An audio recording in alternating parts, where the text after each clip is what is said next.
Bonjour à tous et bienvenue dans cette nouvelle vidéo où nous allons voir ensemble l'incroyable histoire de Anneliese Michel, la petite fille qui aurait inspiré le film L'Exorciste.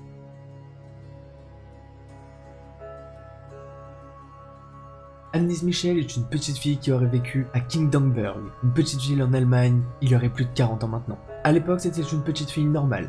Comme toutes les petites filles, elle aimait courir, chanter et s'amuser. C'était une fille très intelligente, et tous ses professeurs l'aimaient à l'école. Mais c'est à l'âge de ses 18 ans que son destin va se retrouver troublé. Anneliese Michel, adolescente, va être prise de convulsions inexplicables. Ces convulsions vont aller de pair avec des tremblements, des pertes de contrôle ou des pertes de connaissance. Plusieurs médecins vont être appelés pour l'examiner, et Anneliese Michel sera alors diagnostiquée épileptique. Les médecins vont alors l'emmener à l'hôpital pendant de nombreux mois. Et après plusieurs mois, de retour chez elle, son état de santé va s'aggraver. La jeune fille va alors commencer à sombrer dans la folie, comme si elle rentrait dans un monde parallèle. Rapidement, elle dira entendre des voix, et même pire, le soir, elle verrait différentes apparitions dans la pièce. Des visages diaboliques qui la tourmenteraient. Plus le temps passe, plus son état de santé s'aggrave.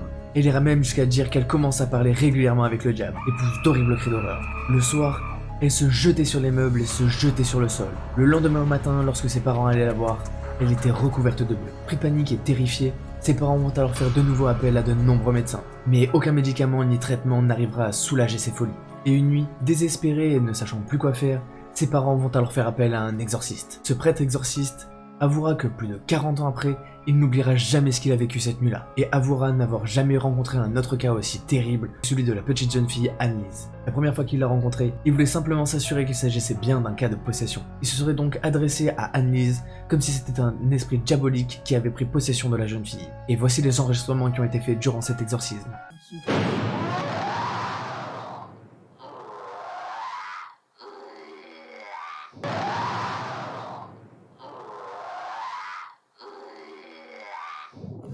Le prêtre va leur faire de nombreuses prières pour découvrir le nom de ce démon et le faire sortir de ce corps. Et au bout d'un certain temps, Anneliese va se relever dans une rage folle, et c'est le démon qui était en elle qui va prendre la parole.